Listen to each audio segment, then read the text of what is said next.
প্রশ্নে দেওয়া আছে একটি সোনার গহনার ওজন 32 গ্রাম, এতে সোনা ও তামার অনুপাত 3:1, এতে কি পরিমাণ সোনা মেশালে অনুপাত 4:1 হবে। অর্থাৎ গহনাতে মোট ওজন রয়েছে 32 গ্রাম, যেখানে সোনা ও তামার পরিমাণ দেওয়া আছে 3:1। তো কি পরিমাণ সোনা মেশাতে হবে, তাহলে নতুন অনুপাত হবে 4:1। আমাদের কি করতে হবে, প্রথমে অনুপাতদ্বয়ের যোগফল বের করে নিতে হবে। সুতরাং অনুপাতদ্বয়ের যোগফল, বর্তমানে গহনাতে যে অনুপাত রয়েছে সেই অনুপাতদ্বয়ের যোগফল সমান 3 + 1 সমান হচ্ছে 4। তো সোনার পরিমাণে গহনাতে কতখানি আছে সেটা আমরা বের করে নিব। সোনার পরিমাণ সমান কত, 32-এর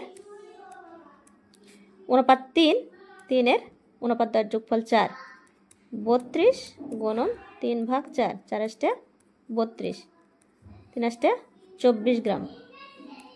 অর্থাৎ সোনার পরিমাণ 24 গ্রাম। তাহলে তামার পরিমাণ কত, তামার পরিমাণ সমান 32-এর অনুপাত যেটা দেওয়া আছে সেটা কত, 1, আর অনুপাতদ্বয়ের যোগফল হচ্ছে 4।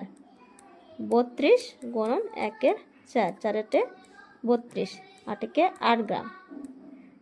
তো বর্তমান যে গহনা, সে গহনাতে 24 গ্রাম রয়েছে সোনা এবং 8 গ্রাম রয়েছে তামা।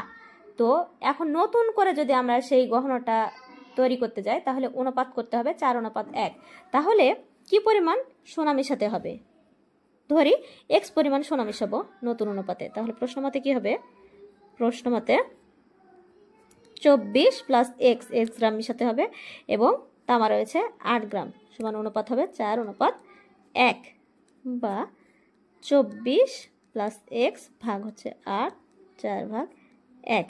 এখন আমরা যদি আড়াআড়ি গুণ করি তাহলে কত পাবো, 24 + x = 4 32, বা x = 32 মাইনাস হচ্ছে 24, অতএব x সমান 8 গ্রাম। অর্থাৎ নতুন যে গহনা তৈরি হবে তার অনুপাতে 4:1 হবে কত গ্রাম সোনা মেশালে, 8 গ্রাম সোনা মেশালে। এটাই আমাদের কাঙ্ক্ষিত ফলাফল।